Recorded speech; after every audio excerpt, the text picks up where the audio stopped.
Hello and welcome to Alliance War Season 44, Episode 11.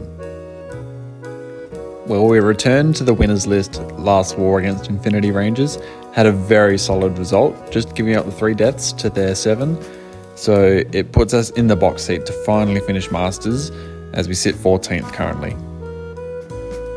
So we have 6 fights today,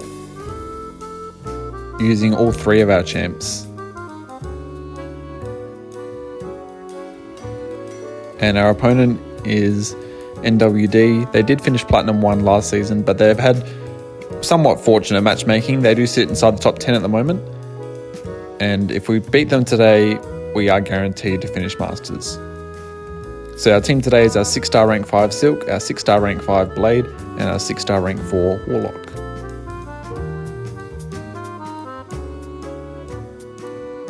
So we've got Silk and Blade both with the Decay tactic. However, Blade won't need it. He's not taking any sugar pill fights. It's just going to be Silk taking 4 of them. And our masteries is actually the same starting masteries as last war, so standard offense and defense, but we'll be maxing out Pacify for the extra ability accuracy reduction with Blade especially, and also a bit of Petrify. So the first fight here is Blade against Galan on path 6. So this one does have a node that gives Galan buffs with spiked armor. I didn't consider that until I was partway through the fight when he started gaining harvest randomly, except it wasn't random because it was from spiked armor. But because Blade is a Galan is dimensional being, Blade's able to significantly reduce his ability accuracy, and so we can keep his planetary mass extremely low the whole time, pretty much below 50 the whole time.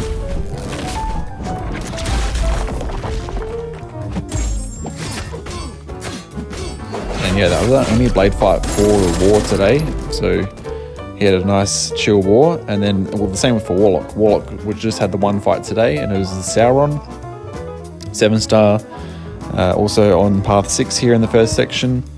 So this guy does have aggression prowess and a node that basically gives him a bunch of power if you remove that prowess, so we can't use champs like Nimrod or War Machine or whatever. You have to use, just can't use them, so you have to use someone else.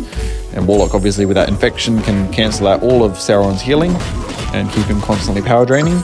I did get clipped there before with the unblockable attack that I wasn't quite ready for, but we recovered after that. We're still at 80% health. We do have tech power boost just to make this fight go as quick as possible, because the longer the fight goes, the more prone you are to mistakes, and this spot is obviously a high stakes war given what was on the line, being that master spot.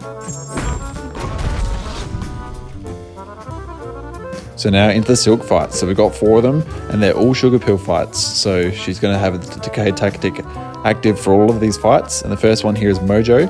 So this is like the 3rd war in a row. I think I've taken path 5 in the second section, so I'm pretty comfortable here with Ebony Flow Intercept now. Taking a wide variety of champs. This is the first time I've fought a Mojo here, and Silk is great counter for him, obviously, because she doesn't gain those dex buffs. So, and even if she did, the worst result would be he gains unstoppable for a bit. But with Decay, obviously, there's no worry about any degen at all. If we did push to a special 3, like if he didn't want to throw the other specials, we would be able to tank that fine. Like the degen would do no damage with that invulnerability boost and the Decay tactic. But we do have to be careful when that protection comes back on, because it will purify all those debuffs. So we're just got to be ready to stack the debuffs again once that comes back on. And he goes down in less than a minute.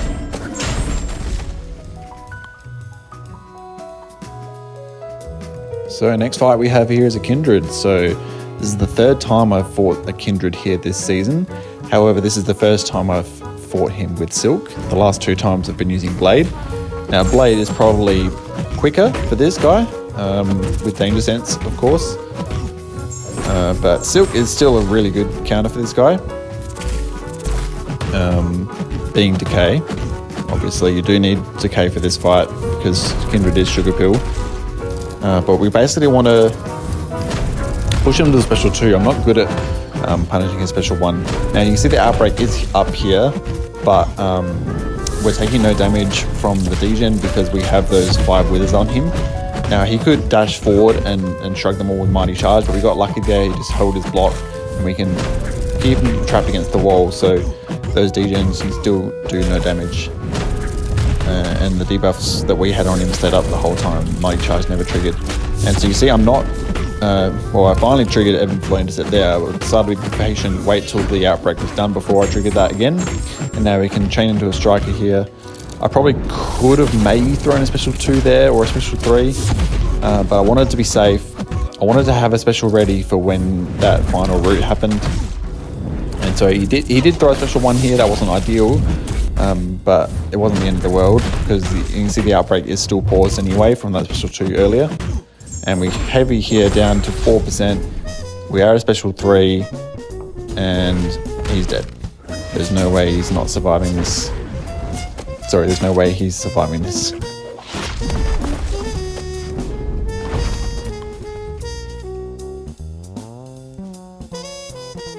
So yeah, not quite as fast as Blade, but still pretty safe. And then we had this Mysterio here on the mini boss island A on the right side. Now this guy does have personal space regen, so if you stay close to him, he does get regen buffs over time. But with our heavy attack, we can create some distance, and that causes the regen buffs to go away. Now there also is a node that gives him passive power gain when we're immune to placebo buffs, which is obviously very often. But we can negate a lot of that power gain with withers that we do stack on him here. And so he is throwing a lot of special 1s, but with decay, we are fully resistant to all damage over time, and that includes the damage reflection from Mysterio's special 1, so we can completely bypass all of that. I do throw a special 2 here, which does push into his special 2. That's not ideal, him throwing that, but it's really okay. He didn't have any chemical gas, so the falter didn't last for long at all. And so we chain back into a striker here. He does have 2 regens now, but with those debuffs we have on him, the regen really is not significant at all. We can easily bypass the damage, the regen there. So you chain back up to another special 2, and he's dead. So yeah, Silk is just such a safe decay attacker. I'm afraid next season, once Hulk and Titania get blacklisted, she's going to be probably number 1 or number 2 on the ban list. So probably not going to see much action of her next season. So while we can use her for the rest of the season, I'm going to enjoy it. So we have this Maw here. I do have a guidance boost on for this fight, just for a bit of extra safety because of the bubble shield node. And then there also is a falter timer here. I got very close to triggering. Sorry, not a falter timer, a root timer. Got very close to being rooted before, but I was able to land a hit right at the end there.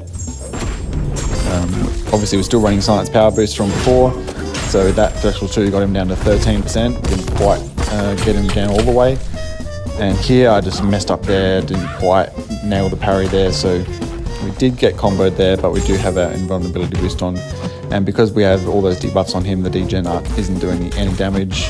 We're fully resistant damage over time. So yeah, very safe matchup with Silk against Maw here. And that was our war. So, I mean, on looking there, the Silk fights look very safe, and they are, but they could have gone wrong. Like some of them, especially that Kindred, could have gone wrong had he charged forward and activated Mighty Charge, but I'll take the solo. So yeah, 6 solos to this war puts us up to 57-2 for the season, and yeah, so if we win this war, we're masters. That's it, we're locked in. So I'll update you guys with the result in the next video. So hope you guys enjoyed. Thanks for watching, and I'll see you then. Bye bye.